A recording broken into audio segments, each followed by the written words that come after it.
Jamais assez, toujours trop. Monolac c'est charmé parce que c'est genre j'ai payé genre peut-être 130 balles tu vois. Ouais. Monophonique par contre. Mais C'est ça, ouais. ça va, c'est pas mal. Ça. Je fais des basses et T'as qu'une voix, quoi. comme ça quoi. Ouais. Parlons de vous plutôt. Bah là on est chez Joey, du coup c'est mon pote chez qui je viens record tous les sons et qui est un G-son donc qui me fait toute la partie on va dire post-enregistrement et du coup mix, mastering. Je pense que ça doit faire à peu près 5 ans. Et à la base j'avais juste un appareil comme ça et puis c'était sur la JBL dans la chambre avec aucune base de musique quelle que soit, enfin même pas instrumentale, pas de solfège, enfin rien du tout. Ouais bah en fait j'écoutais pas de techno en commençant à faire la musique. J'avais quand même une passion pour la musique électronique mais c'était vraiment des styles ultra variés, enfin il n'y avait pas forcément de passion pour la techno et c'est venu en faisant de la musique du coup. Il va faire des rythmes, des trucs qui, je sais pas, qui ont de la pêche mais pas forcément vraiment techno quoi. Ça pouvait être limite des trucs un peu plus house, plus groovy, enfin c'était... mais il n'y avait pas de... Enfin au début ça avait aucun sens.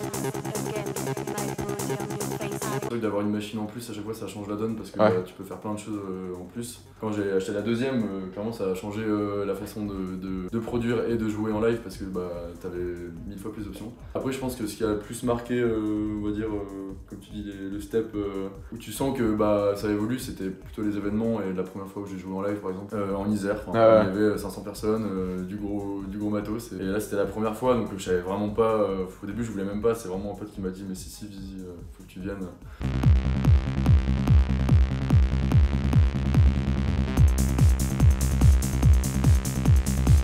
Ce qui peut te motiver c'est qu'on voit que le son que tu fais, les gens ils aiment bien et que c'est aussi ce qui me motive. T'as commencé par mixer ou t'es allé direct au live Non, j'ai jamais mixé, ouais. Okay. Mais même toujours maintenant. Enfin, j'aimerais bien. C'est marrant. J'aimerais bien apprendre, mais ça a jamais été le cas, ouais. En fait, ouais, au début j'ai approché parce que j'étais en formation en tant qu'ingé son, donc il me fallait du contenu en fait pour m'entraîner.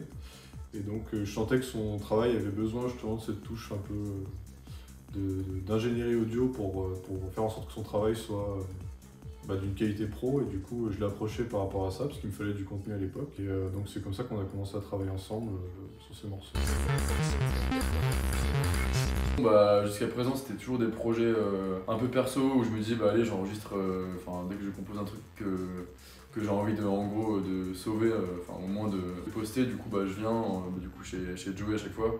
J'enregistre et puis ça sort, c'est un son un peu random qui sort sur SoundCloud et puis y a pas vraiment, c'est pas un projet l'EP, ce qui est cool c'est de se mettre à fond déjà dans un truc où là du coup il y aura 4 titres et du coup de créer un truc, un univers qui est un peu plus complet que juste un son que tu balances un peu au pif. Et donc on avait parlé avec Antoine de Speedster et puis toute l'équipe, j'aurais dit je serais chaud de faire ça parce que donc c'est aussi l'idée de l'asso, c'est de produire des artistes et puis de balancer des mix, des EP, des VA, plein de projets différents, et je me suis dit ce serait cool de faire ça.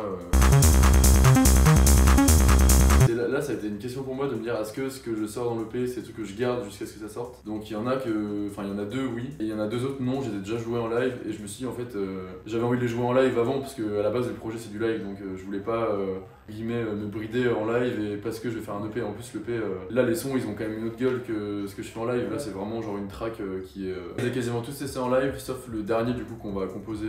Non, les autres je les ai testés en live mais c'est pas des sons que je joue depuis plusieurs mois, c'est vraiment des trucs que j'ai composés pour l'EP.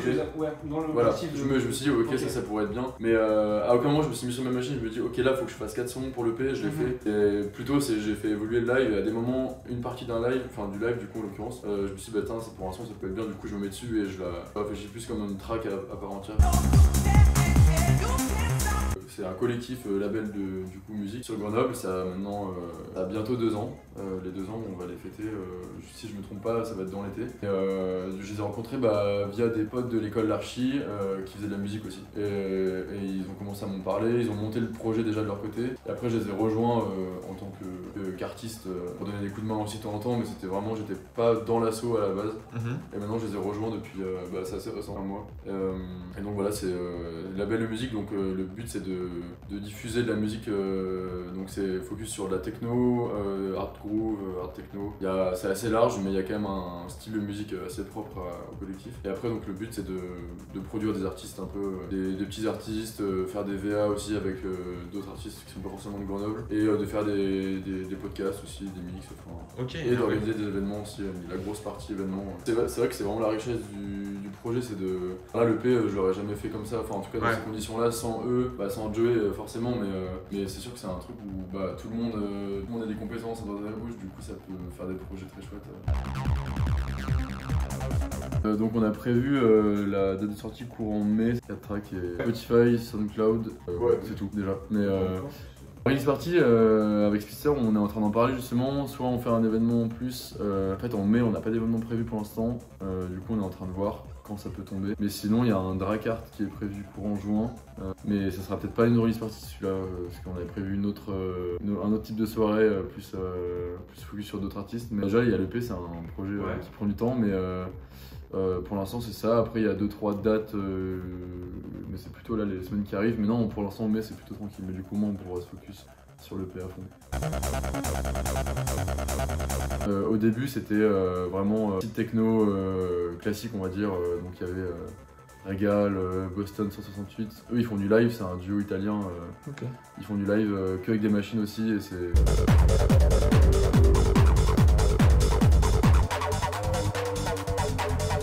Vraiment quand je les voyais jouer, je suis allé les voir 2-3 fois et je me suis dit putain déjà ils étaient deux, donc ils avaient 2 fois plus de mains. Après c'est ça la limite, c'est quand tu peux avoir 10 machines, mais si t'as 2 mains tu peux pas faire tout en même temps. Faut que tu t'engages un larbin pour tourner des boutons à ta place. Il y a 9time9 aussi, à l'époque ils faisaient vraiment du live machine à fond. Maintenant ça a un peu changé, c'est plus...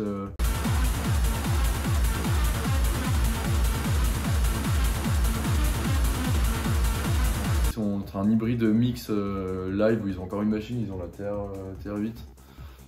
Mais du coup maintenant ils ont un peu changé de style, c'est vraiment moins focus live à fond, donc c'est moins ce qui m'intéresse. Et après les derniers artistes sur qui j'ai vraiment eu des coups de cœur, il y a JKS et Mayol.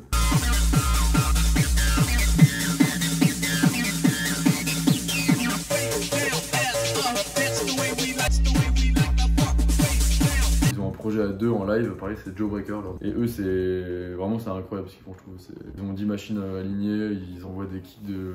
Enfin c'est trop bien, ils ont vraiment ils ont un live qui est... Je pense que c'est un des lives qui m'a le plus retourné quand je l'ai écouté, je me suis dit putain c'est ce que j'ai envie de faire. Et après maintenant c'est plus des trucs peut-être moins acides, moins techno, plus des fois c'est des sources d'inspiration qui sortent carrément de la... Des fois ça va être de la new wave, ça va être des vieux sons un peu, même un peu groovy. Mais ce qui m'a beaucoup inspiré c'est ceux qui font du live machine, parce que je voulais voir comment ça se passe, comment ils arrivent aussi à gérer leur machine, leur matos, on a le logiciel à côté, il y a tout le process qui est à chaque fois un peu... Et c'est ces trucs là par derrière qui t'ont motivé à faire du live aussi de ton côté? Ouais, aussi, ouais. Ok. Ouais. Je pense que c'est un truc un peu à cheval entre l'électro et l'acoustique, quoi. Enfin, un groupe de musique, déjà c'est un truc en groupe, parce que plus ça va, plus je me dis putain, d'avoir un projet musique c'est cool, mais quand t'es seul, après là il y a l'assaut et tout, enfin donc au final c'est loin d'être un projet où je suis tout seul dans mon coin, parce que là on fait du son, là on est 2 sur le projet, enfin clairement je passe du temps avec Joey, du coup c'est cool. Mais vraiment d'avoir un projet à 2 où t'es à 2 ou même à plus du coup en groupe, je pense que t'as vraiment quelque chose de différent, où on partage au public, et même je pense que t'as vraiment une sorte d'aventure commune qui se crée et qui peut être incroyable. Je pense que ça serait un de mes rêves, après à savoir si c'est un truc en musique électro ou si ça va être de l'instrument, si je me lance un jour à faire de la musique autre que de la musique électronique, je sais pas. Mais en tout cas plus ça va, plus c'est ce qui me fait envie, et avec ma pote Emma du coup avec qui on enregistre du coup sa voix de temps en temps, on commence à parler d'un projet à 2 où elle chanterait en fait en live par-dessus de la techno ou des techno. Pour l'instant c'est ce qu'on a, mais ça peut être un peu différent, un peu de la new wave, un peu de... on sait pas trop.